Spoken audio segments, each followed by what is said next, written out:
I know it was the 7 seed, but you're in the dance no matter what. Broncos country, interested to kind of check your pulse a little bit on this. What does next year have to be to continue to deem this a success? What does next year have to look like for everybody to continue to believe in the Denver Broncos? Well, we know they're a very young team, and in fact, that's something that George Payton talked about last week. Yeah, I mean, Sean was all in last year. We had no choice, and we could have taken less of a hit last year, but we wanted to take the full hit because we were going to go young. And Sean emphasized that to the coaches. We're playing our young players, the Riley Mosses of the world, the Nick Benitos. We're playing our young players, develop them. And so that came from Sean and I and Greg, and he understands the importance of the draft. You know, some of his best years are because of some of those drafts that he had. You know, the 17 draft, I can't remember the years, but he talks about them a lot. They did. He was really Reggie Bush, I think. So anyway, no, Sean understands the importance of draft develop. We did it this year. But if there's a vet out there that we like and can help our football team, we'll certainly be interested. All right, so there's a couple things, and you and I got a little chuckle out of that, which I hope everyone did. It shows you the relationship. Like, right. It's business 99% of the time. But that's a good relationship. You and I talk business 99% of the time. You know what that other 1% is? Busting each other's balls a little bit. Exactly. Mixing it up. That's what you're supposed to do. Right. I really like hearing that. No, I like it because George had to figure out how to work with Sean. Sean's very difficult. And, yeah, you're going to bust balls once in a while. And that shows it's a good relationship because Sean's going to bust him back. Mm-hmm. And, maybe get a little sensitive when his get busted. But either way, I like that because that's what you do with your boys. I can kind of imagine, it's the guys, they're sitting around talking, and Sean's going on. Back in 2016, and then George Payton's like, here we go again. Here's another story. You want to talk about the Saints? You know what I mean? Yeah. They're having some real fun in real time. You want me to just FaceTime Mickey Loomis right now so you can cry together and remember 2017's draft? Right. It's how you know that you're boys, right? Spivak and I give each other a hell of a time. Yeah. Why? Because we're boys, right? I wouldn't make fun of you for skateboarding, but I know that you've said it people do. You can, for sure. But that would be something you make fun of me for my hair or whatever. It's you're boys, so that's just what you do. So I'm 40 years old. I go to the skate park 3 times a week during the summer. I get it, man. I get it. Yeah, you'll be all right, right? Get down how you get down. It's your thing. It's your thing, man. So for me, I like this because I'm enjoying the, Ozzy and Harriet. I'm trying to think of duos. I enjoy this kind of work combination, the chemistry that those two have developed because George Payton is a hell of a scout. Hell of a scout. I don't want him looking for a coach. Don't really want him making a big-name quarterback all by himself, but, I want him to scout, and that's what he does. And then Sean can come in, get all manic and crazy about a player, and George can calm him down. It's a really good dynamic because you have hot and cold, and you have everything to make a great team. And Sean listens. I give George a lot of credit, but I think we need to give Sean credit for listening. He listens to George. He trusts George. Yeah. And that's evident in this roster construction. No, they go together like lamb and tuna fish. Maybe more like spaghetti and meatball. Something like that. So I asked what expectations would be. And I was actually thinking about this last night because I went back and I listened through some more of the post-season press conference stuff. And I looked at what the year was. 10 wins, man. 10 wins and you're a 7 seed. Great season, especially for what we've lived in, right? Obviously, the goal is to always win a championship. They didn't do that, so if that's what your standard always is, I'm not going to tell you what your standard should be, but for me, they overachieved. This was a hell of a season coming off of what it's been.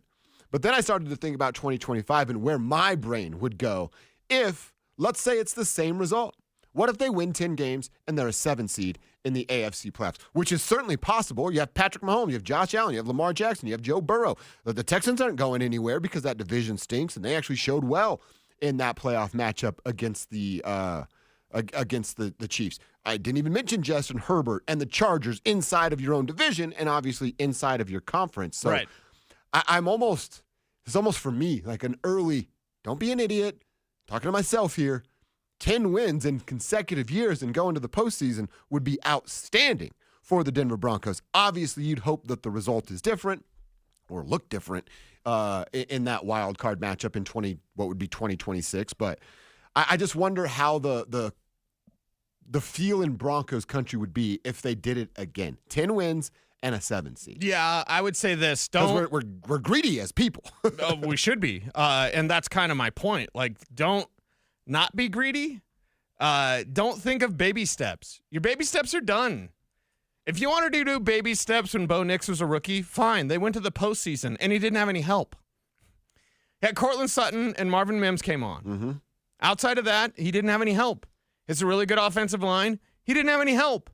You will be amazed at what Bo Nix can do when you get him a ground game, when you get him a tight end, when you get Bo Nix some help. So I'm not here for the baby steps. Don't be that guy that, thinks like, well, just get the wild card again, guys. Like, no. Go compete for the division. Don't be that guy that thinks the AFC West is out of their reach, because it's not. Because all things are possible when you have Bo Nix with help. He did all of this as a rookie with no help.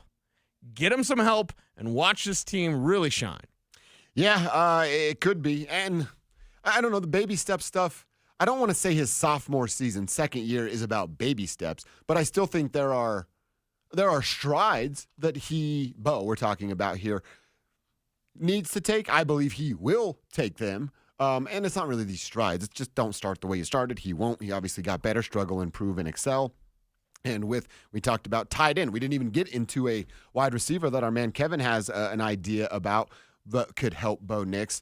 Yeah, baby steps, I think it's fair to say that goes away. But he still needs to take steps in the right direction. Yeah, take strides. And now you're looking at competing for the division, making the wild card if you have to, but winning a game. Like, you need to be in the divisional round. For proper progress, the divisional round and the conference championship is your target, and the Super Bowl, obviously. It's all about Super Bowls.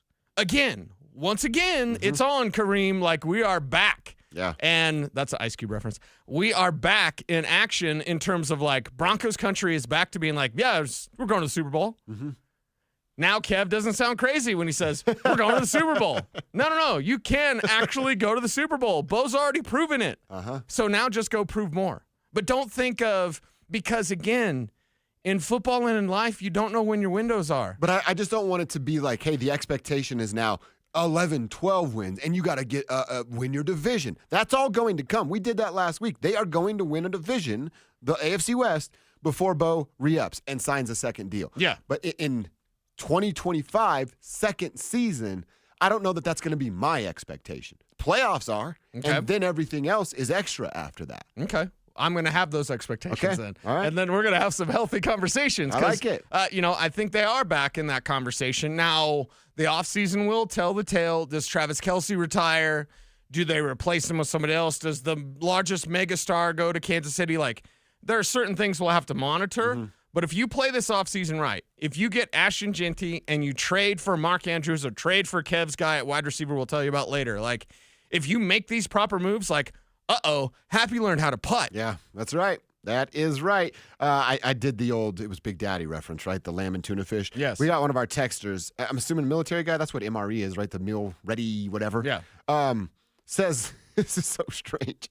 I used to mix tuna and applesauce because it came in the MRE, so I just mixed it. Okay. The tuna was the only real food.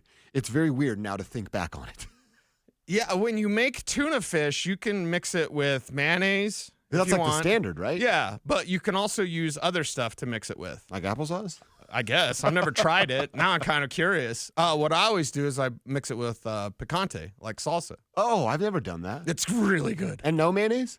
Maybe a little bit. Yeah. I can't eat mayonnaise, but yeah, a little bit. That actually sounds delicious. It is delicious. Man. Yeah, and then your breath smells like tuna.